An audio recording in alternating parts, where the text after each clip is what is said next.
Μετά από 53 χρόνια υπηρεσία στην πολεμική αεροπορία και έχοντας συμπληρώσει περισσότερες από 200.000 ώρες πτήσης, αποσύρονται τα εκπαιδευτικά αεροσκάφη Cessna T-41D της 360 μοίρας εκπαίδευσης αεροσταλής της Σχολής Ικάρων.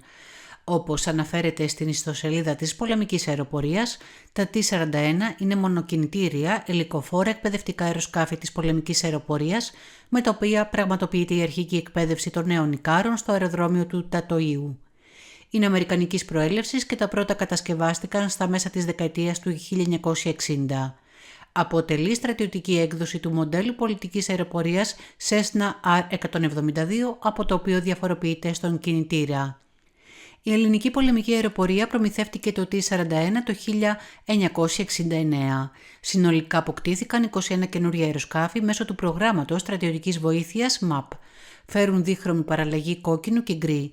Υπηρετεί ως αεροσκάφος αρχικής εκπαίδευσης της Σχολής Ικάρων, έχοντας συμπληρώσει πάνω από 200.000 ώρες πτήσης. Η ελληνική πολεμική αεροπορία προμηθεύτηκε 21 T-41 το 1969 μέσω του προγράμματος στρατιωτικής βοήθειας MAP, τα οποία βρίσκονται σε υπηρεσία μέχρι σήμερα. Ανήκουν στην 360 μοίρα αρχικής εκπαίδευσης σταλής στο αεροδρόμιο του Τατοΐου.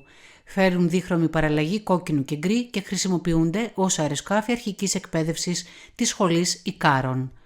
Το 1964 η πολεμική αεροπορία των Ηνωμένων Πολιτειών αποφάσισε να χρησιμοποιήσει το Cessna 172F ως εκπαιδευτικό αεροσκάφος για δόκιμους πιλότους, αντί να τους εκπαιδεύσει με το αεροσκάφος αεριοθούμενων T-37. Η USAF παρήγγειλε 237 T-41A από τη Cessna. Η πρώτη τάξη USAF μαθητών άρχισε να εκπαιδεύεται στο T-41 από το πολιτικό αεροδρόμιο στο Big Spring του Τέξας τον Αύγουστο του 1965. Το 1996 τα αεροσκάφη αναβαθμίστηκαν περαιτέρω στο T-41D, το οποίο περιελάμβανε μία αναβάθμιση στα αεροηλεκτρονικά και σε μία προπέλα σταθερής ταχύτητας. Από το 1993 η αμερικανική αεροπορία άρχισε να αντικαθιστά το στόλο των T-41 με το Slingsby T-3A Firefly σε ρόλους επιλογής υποψηφίων και αεροβατικής εκπαίδευσης, ρόλο στον οποίο το T-41 δεν μπορούσε να αναλάβει.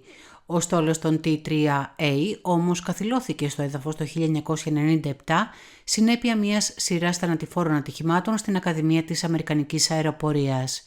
Σήμερα 3 T-41 παραμένουν σε υπηρεσία στην Ακαδημία, υποστηρίζοντας κάποιες ακαδημαϊκές τάξεις καθώς και την πτυτική ομάδα της Ακαδημίας. Ευχαριστούμε που μας παρακολουθήσατε. Για να λαμβάνετε πρώτοι όλες τις νεότερες εξελίξεις, κάνετε like και εγγραφή στο κανάλι μας. Μην ξεχνάτε να μας κάνετε σχόλια με την άποψή σας.